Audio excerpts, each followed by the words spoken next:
So there's no continuation of wage subsidies. So where is the help for non-airline related businesses?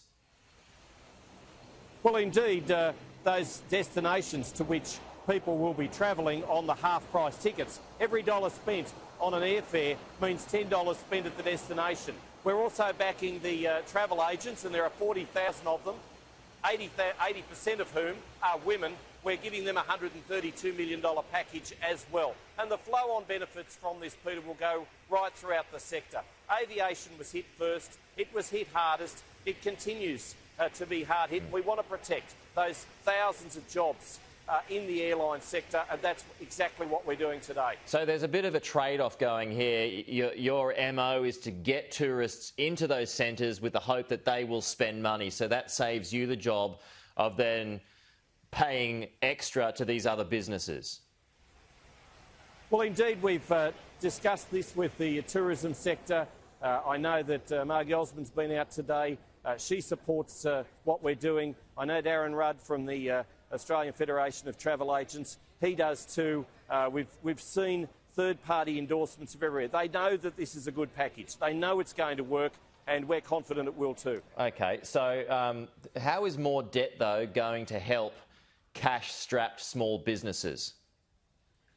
Well, it's going to get people back in jobs, Peter. And when people are back in jobs, they're benefiting the economy. They're making sure that we get on with getting that economic recovery rebuild happening. And that's what it's all about. And I know that we're supporting also small and medium enterprises. Josh Frydenberg has got those arrangements with them, which is also being announced today. It's a big package, $1.2 billion of support.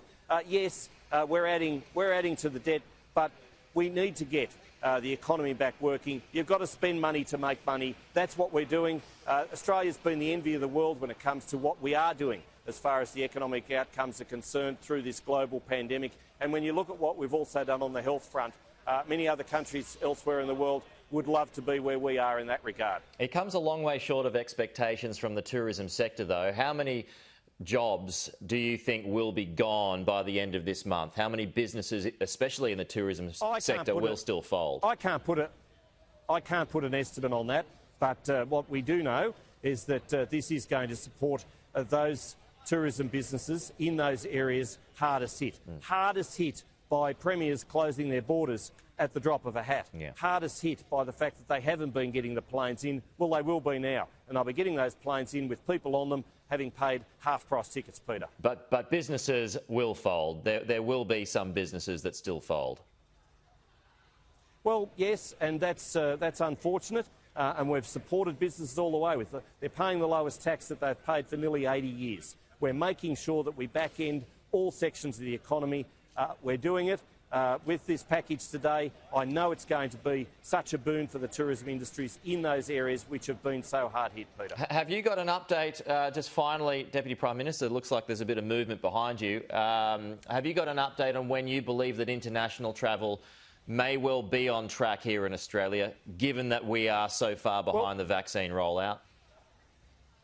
Well, we're not behind in the vaccine rollout. We're getting that out. We're doing it sensibly. We're doing it practically. We're doing it as the Chief Medical Officer, Paul Kelly, has advised us all the way through, and we're getting it out to regional Australia. But indeed, Alan Joyce would like to see some of those travel bubbles with perhaps Japan and South Korea, where the vaccine is also rolling out at the moment, by October. But early next year, we'd like to see, international travel at some sort of pre-COVID normality, some sort of rate that compares to what we had before the pandemic. But this is going to be a long haul.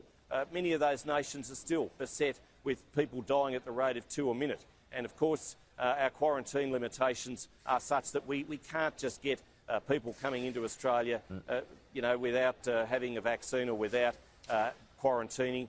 These arrangements are going to take a long time to put into place, but this package today is going to benefit the country enormously. Deputy Prime Minister Michael McCormack, I know you've got to scurry off to that press conference now, so I'll let you go. Appreciate your time this morning. Thank you for joining us. Anytime at all. Talk to you soon. Okay.